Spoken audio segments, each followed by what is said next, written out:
एक बार की बात, हमारे बिहारी जी वृंदावन में खड़े होकर के सबको दर्शन देते हैं।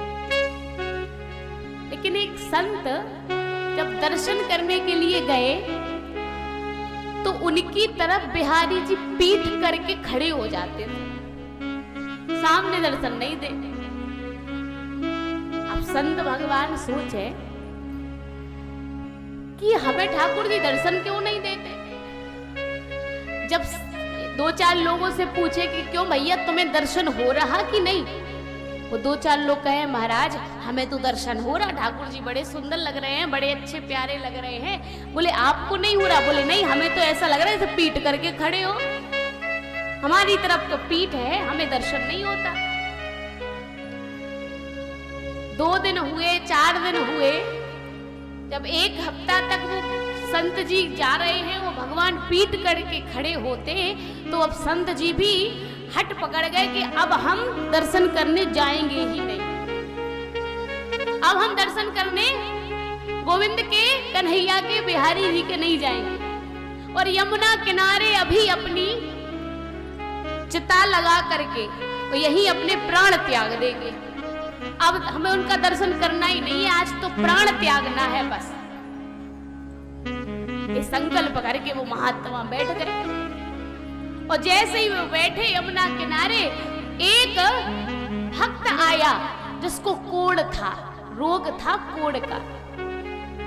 कोढ़ी भक्त आया और भगवान के प्रिय संत के पास पहुंचा, जो अपनी तैयारी कर रहे थे कि प्राण त्याग देंगे। लेकिन जब वो भक्त संत के पास पहुंचा तो उस भक्त ने कहा, प्रभु महाराज, हे प्रभु, हमने आपके बारे में बहुत सुना है, आप प्रभु के बड़े भक्त हैं, हमें ये कष्ट है, हमारा कष्ट दूर कर देंगे। अगर आपने हमारा कष्ट दूर कर दिया तो हे नाथ, आपकी बड़ी कृपा है। संत भगवान ने कहा ठीक है। तो संत जी ने उसके जब शरीर को देखा तो वो कोढ़ से बड़ा कष्ट में था, उसको रोग था। संत जी ने जल हाथ में लिया और ठाकुर जी से प्रार्थना की, हे प्रभु, अगर हमने आपकी थोड़ी भी सेवा की हो, थोड़ी भी आपको मन से हमने पुकारा हो, आपसे आपके चरणों में हमने अपने आप को समर्पित किया हो प्रभु, आप। जैसे ही संत भगवान ने उस जल को उसके शरीर पर जैसे ही फेरा और उसको आशीर्वाद दिया कि उसका कोढ़ ठीक हो गया। जैसे उसका कोढ़ ठीक हुआ, उसका रोग ठीक हो गया, तो संत भगवान ने सोचा कि अब आज नहीं मरेंगे, अब हम कल मरेंगे। आज हम नियम बदल ले रहे हैं, हमें मरना तो था लेकिन अब आज नहीं, अब हम कल, चलो शाम को एक बार और दर्शन कर आए बिहारी जी के। अब आज एक, क्योंकि जब कोढ़ ठीक हो गया उस भक्त का, तो उसने पूरे नगर में बात फैला दी। और जब बात फैला दी तो संत भगवान के पास बहुत सारे भक्त आने लगे। और जब कई भक्त आने लगे तो संत भगवान ने सोचा अब आज ठीक नहीं है, कई लोग हमारे पास आ रहे हैं, इसलिए अब हम कल अपने प्राण त्यागेंगे। अब चलो आज और शाम को बिहारी जी के दर्शन करने जाएं। जैसे ही वो संत भगवान बिहारी जी के दर्शन करने को गए तो आज भगवान पीठ करके नहीं, सामने अपना मुख करके खड़े हो गए, दर्शन देने लगे। जैसे ही दर्शन हुआ तो संत जी के नेत्र सजल हो गए। संत भगवान ने कहा, क्योंकि भक्त और भगवान की बात भी होती है, और जैसे ही आपस में भक्त भगवान की, संत भगवान की और ठाकुर जी की वार्तालाप होने लगी, संत भगवान ने कहा, प्रभु हे गोविंद, एक बात बताओ, जब हम इतने दिनों से आ रहे थे तब आप पीठ करके खड़े होते थे, अपने मुखारविंद का दर्शन नहीं कराते थे, और आज जब हमने मरने की बात कह दी तो तुम इतने डर गए कि हमें दर्शन करा दिया। अगर मरने की हम पहले ही कह देते, हमें तो ऐसा लगे कि आप धमकी से मानो।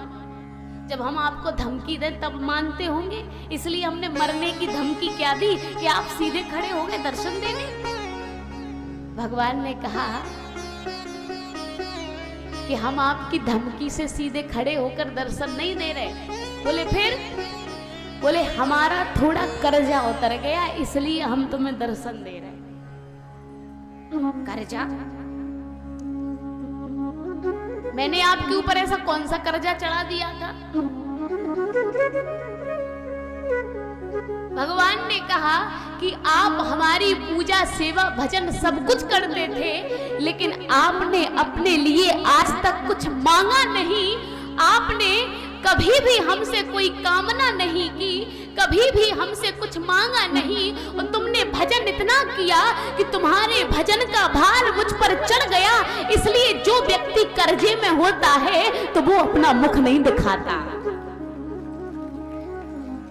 अगर किसी व्यक्ति के पास आपके पैसे पड़े हो, 1 लाख 2 लाख 3 लाख कितने भी पैसे पड़े हो, और वो व्यक्ति को अगर आपके पैसे देने हो तो वो आपको मुख नहीं दिखाएगा, वो छुपेगा। क्यों? क्योंकि उसके ऊपर कर्जा चढ़ा है। वो छुपता रहेगा, वो मुख नहीं दिखाएगा। भगवान भी कहते हैं कि अगर मेरे ऊपर भी मेरे भक्तों के भजन का कर्जा चढ़ जाता है तो मैं भी उसको अपना दर्शन कैसे कराऊं? फिर कब कराते दर्शन? ठाकुर जी कहते हैं, कल जब आप यहाँ से गए और उस कोढ़ी व्यक्ति के लिए आपने उसका कोढ़ ठीक किया और मुझसे कुछ मांग लिया, उसकी कामना पूरी कर दी, उसका रोग ठीक कर दिया, तो मेरा कर्जा थोड़ा उतर गया है, इसलिए मैं तुम्हें अपना दर्शन करा रहा हूं।